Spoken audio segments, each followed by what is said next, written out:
All right, our next topic is mutually exclusive. You could just call that exclusive if you'd like. So we have mutually exclusive, the opposite of that being inclusive.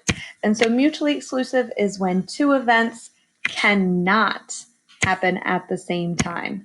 So cannot happen at the same time, where inclusive is the exact opposite.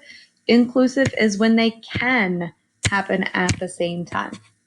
So I've got some examples here, and I want to know or determine, are these mutually exclusive or not, or inclusive? So the first example, Yen owns white shoes, Yen owns black shoes. So we need to ask ourselves, is it possible for Yen to own white shoes and also own black shoes? And in this case, yes, this is possible. Therefore, these are inclusive events. Both of these things can happen at the same time.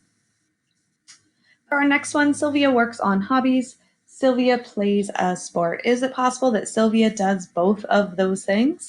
Absolutely. She can have hobbies and also play a sport. Therefore, these are inclusive events.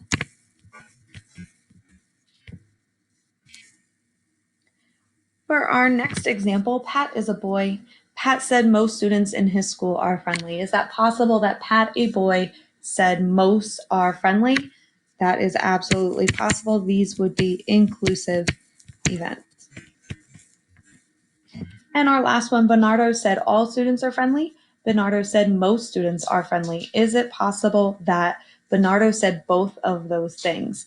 Because those statements are different, all students versus most students, he cannot say both of those things. He could say one of those things, but not both of those things. So this would be an example of mutually exclusive. It's super important here that you don't overthink these types of examples and try to just think of them as cut and dry as possible. Don't try to come up with crazy scenarios where that might exist in some alternate reality.